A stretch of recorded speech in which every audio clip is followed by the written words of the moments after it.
Hello everyone and welcome. Today we're going to talk about some WireEDM enhancements for TNG release 3.4. We're going to start our discussion today talking about WireEDM deburr strategy enhancements. It is now possible to specify new parameters for the existing deburr strategy. These new options were designed for die cuts where a skim cut is not desired. In these cases, there can sometimes be a blip from where the wire enters and exits. The deburr strategy was designed to remove this blip, but previously we were not able to change the technology for the overlapped section.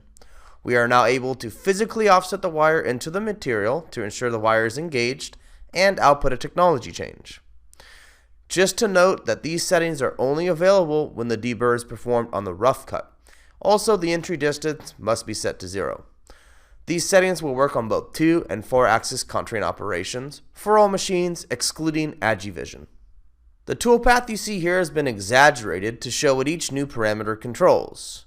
First, let's look at physical wire offset.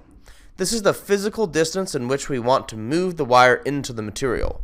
This is used to engage the wire into the material to counteract forces of flushing and other things. This setting is not required. Let's talk about the technology change distance. This is the distance before the overlap where you will output a technology change. Now let's talk about tech change. This is the inline technology change. This text box accepts any string technology change the user desires. For example, you could type into there a change in the offset or power so that the wire does not overburn the die cavity. Since each machine may have its own technology change commands, we opted for a text box where anything can be typed. Now let's take a look at some examples. Alright, now we're looking at TNG. If you can see here on the screen, it's the same part we've been discussing. Let's go ahead and open up the technology. So it's on the Approaches tab where you can activate the deburr strategy. Now just remember, if you go from skim to skim, which we don't have an option for here, then these settings would be hidden. Also, if I enter an entry distance, we won't have the same settings any longer. So I'm going to put that back to 0. Press tab. So I've got my physical wire offset. So if I go ahead and change this, let's go, maybe I want to go 0.025, which is obviously too large, but it'll show us what the setting does. Okay, you can see that the toolpath has been updated. Let's go back to 10 thou. In the rough technology change section, the text box, if you want to go to the new line, you must press Control Enter, and then you can type literally anything you want in here. So that's pretty much it on the 2-axis side. Let's go ahead and take a look at a 4-axis example. If I go to a isometric view, you can see it's a 4-axis cavity. Let's go back to a top view. And if I zoom in here, you can see the technology change works for both 4-axis cycles as well. Now let's talk about some advanced sorting enhancements. EDM advanced sorting per cavity specifically has been enhanced. When you would do a per cavity sorting, you would expect that all operations within a certain cavity would be moved together. Well, this has always been the case, but we had one slight problem.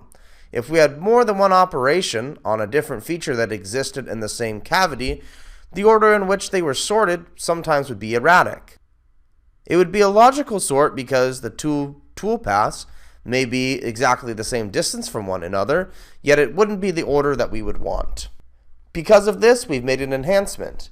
Now, if operations from two separate features machine the same cavity, they will be grouped together and ordered based on the order seen on the Operations tab.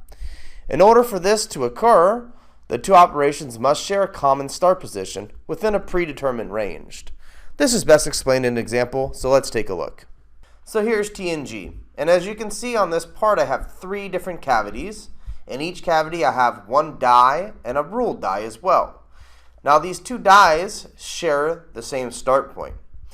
In the previous behavior with advanced sorting per cavity, all the operations would be grouped together within the cavity. However, we might have rough and skim, then rough on one, and then the rough only, and then rough and skim. So I wouldn't necessarily get the order you see on the Operations tab.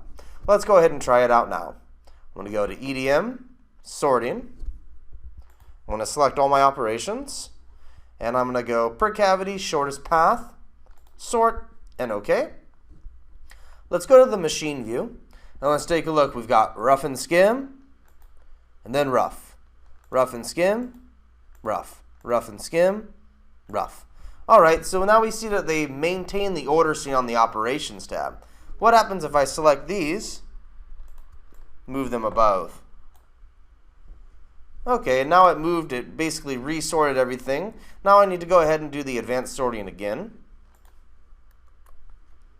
I'll sort, press OK, and now I'm going to see I have rough only, rough and skim, rough only, rough and skim. So now you see that the order depends on the Operations tab and also depends on the proximity of the start point of the operations to each other. So this is a great advancement, and I hope you like it. Thank you so much for your time, and I hope you like the new enhancements to WireEDM. Thank you.